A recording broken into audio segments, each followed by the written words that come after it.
يجب غض الطرف عن كل مباح يجر رأيه إلى ما لا يباح. Furthermore, one is obliged to lower the gaze from every permitted thing, whereby its sight could lead to that which is impermissible.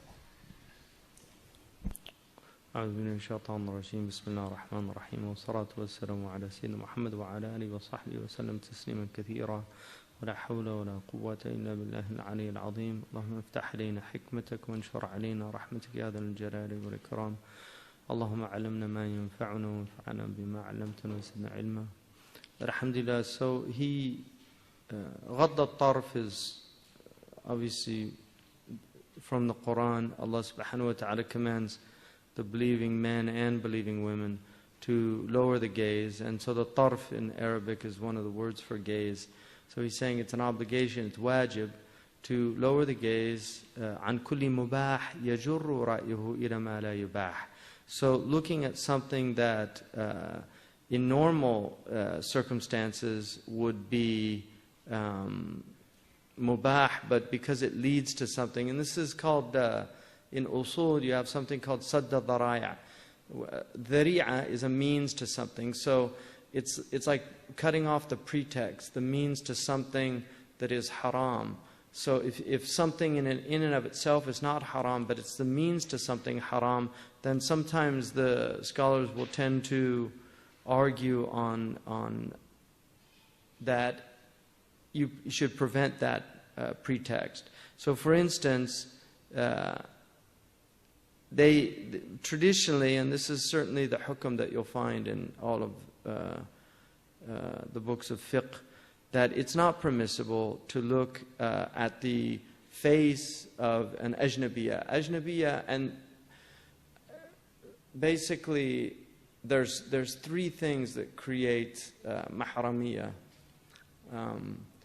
The mahram is a person who you cannot legally marry. And they have a different hukm or ruling, legal ruling, than a person that you can. So for instance, if a woman is married, you can't legally marry her, but she's still not a mahram because she could get divorced, she could lose her husband, and in that situation you could marry her. So a mahram has a permanent prohibition of marriage. It's not simply at any given time. So for instance, if your brother is married to a woman, and then that's part of the family, but nonetheless, you could potentially marry that woman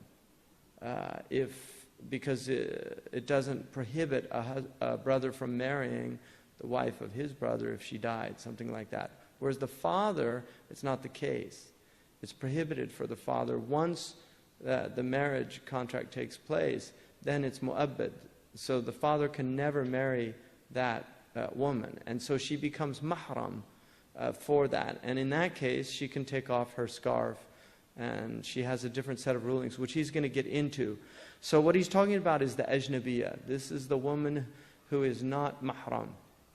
And again, the sight, even though the Quran speaks to both the men and the women about that, يَغْضُضْنَ مِنْ أَبْصَارِهِنَّ, telling the women also to lower their gaze, the sight is, and this is by social sciences, it's very, very strong evidence in support of the fact that men are more aroused by form and physical stimulation than women are.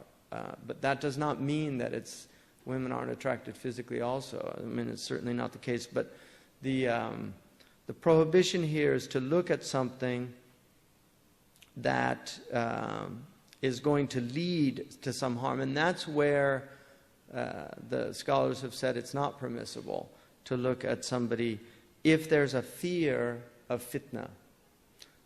The khilaf about the face it's a well-known khilaf. The majority of scholars do not consider the face to be awra or the hands of a woman.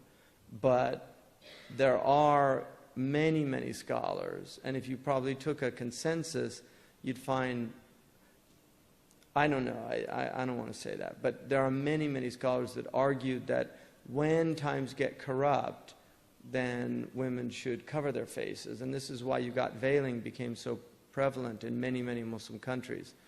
But veiling is not, it was not the practice of that early community.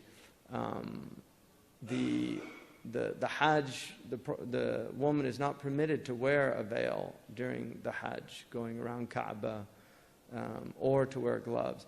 And these were actually things that come in when you have, there was a urf, undeniably, and there were certain Arabs that used the burqa as well, which was in the Jahili poetry.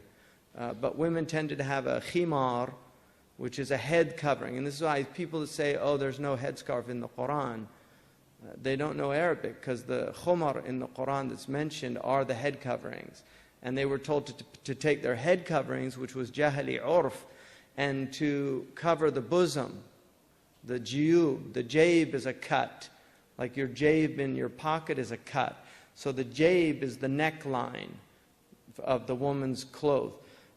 So the women were told to take the khumar, the khimar, and then to cover with it the bosom, because the Jahili women would cover their heads, but they would leave their cleavage open. And so Allah told them, no, cover the head and the cleavage, which is why a lot of the traditional way of wearing the headscarf was to use the khimar and to cover the front with it as well. And you'll still see that. But that's not, they don't have to do that. They can use other material to do that. That's the Quranic injunction was because that's the material that they had. So as long as they're covered, whether they do it with the khimar or with the whatever clothes they're wearing. So, and then you have the chadur, which is probably closer to what the early women wore. They had an outer garment that they would wear, and they could hold it with their, so they didn't have a face veil, but they could cover their faces when they wanted to, and they certainly did that. And there's plenty of evidence. But the hadith of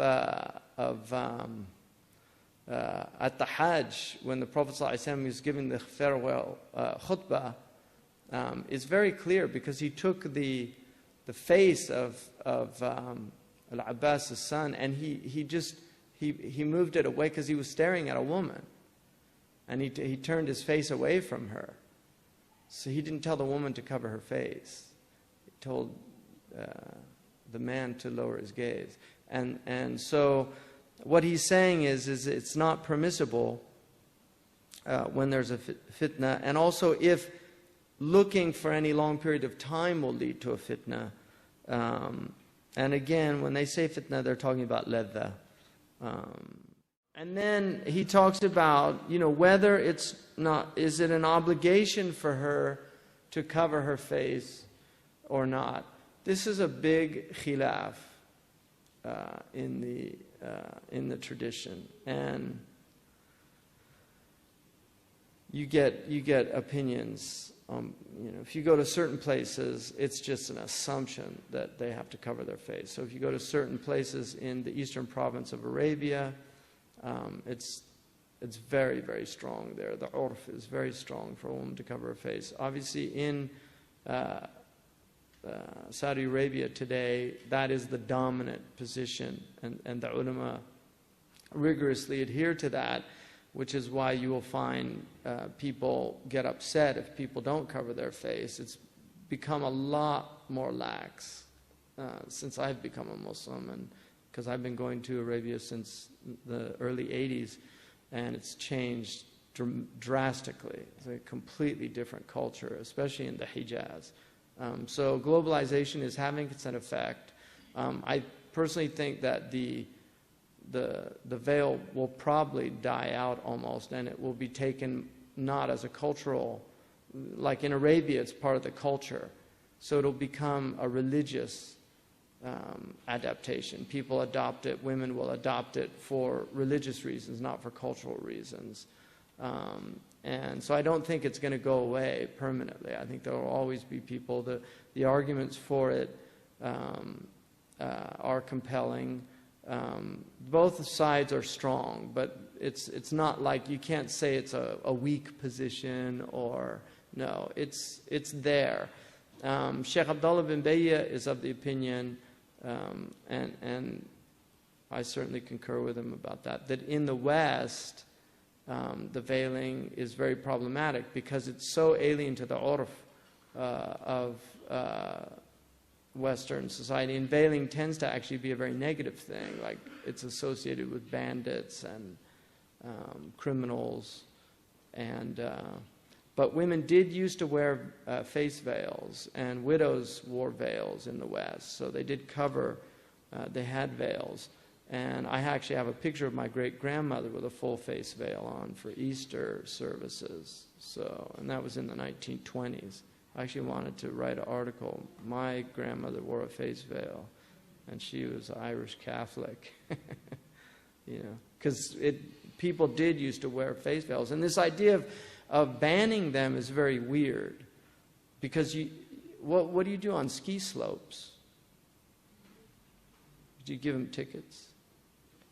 Because they give tickets to women if they have a veil in France now. So if they're up skiing on the Alps, they can't cover their face or something. It's a very weird thing, taking away people's right to express a religious sentiment. So anyway, what he says is, is it an obligation? And he talks about these different opinions and then says, that she must do it if she's really, really beautiful. And if she's less than that, then it's still a good thing to do. So that's his position.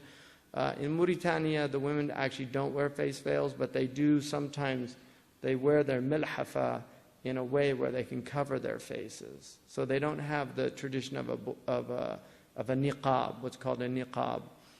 But in most Muslim countries, niqab was very common. It's just a fact. But again, the Sharia is the dominant position in the madhabs of the great scholars of the madhabs was that the face was not a veil. And Shaykh Abdullah bin Bay actually in the Sina'at al-Fatwa says that it was the dominant opinion of all four madhabs that it was not considered an obligation to cover it. So there's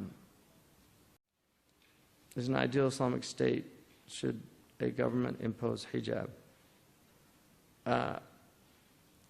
Well, two things that I have problem with. First of all, ideal.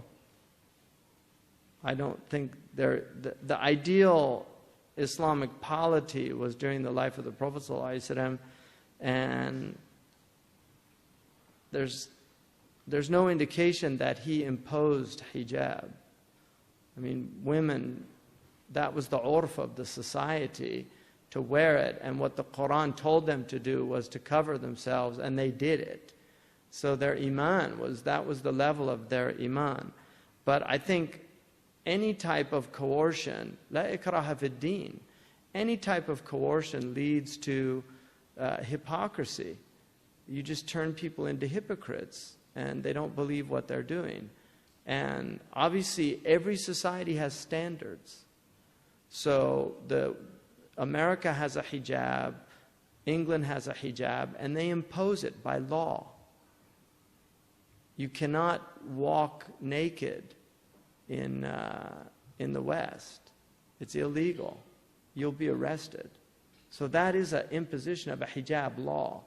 But who determines what the boundaries or the hudud of that are, right? I mean, this is the debate. So in Islam, the free woman's awra is defined. Whereas in the West, the awra is defined by the social standards.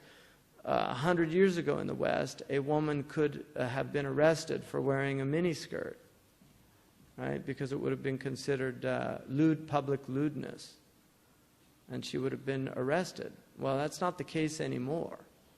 So standards, those social standards change.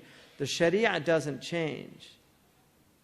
These are thawabit in Sharia. So people can't come now, 1400 years later, and tell us, oh, for 1400 years the Muslims got it all wrong. Now, in this great enlightened age of Islamic illumination, we've realized what the Quran really meant. That argument is patently absurd because, one, the Sahaba understood the Arabic, and the Prophet ﷺ was there to show them. And we have the hadith, and people say, oh, they want to condemn the hadith, and say, well, I don't believe in the hadith.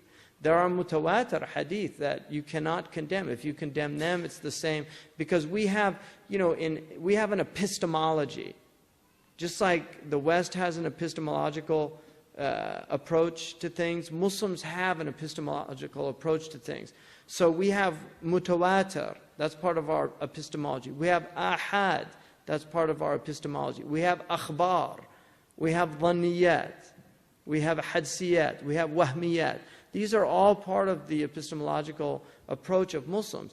A mutawatir khabar is 100% epistemologically sound. It's factual. So if the Prophet ﷺ said something and it's mutawatir, and you deny it, it's denying the Quran. It's the same, because the Quran is mutawatir. And so there's these people that say, oh, I only accept the Quran, the Quraniyun. They've already rejected the Quran. وَمَا أَتَاكُمُ الرَّسُولُ فَخُذُوهُ. Right? Whatever the Prophet ﷺ tells you to do, وَمَا نَهَاكُمْ عَنْهُ فَانْتَهُوا. And what he tells you not to do, avoid it. Where does he do that? The Prophet ﷺ wasn't telling us in the Quran. He was saying the Quran was from Allah. He's just delivering it. That refers to his sunnah.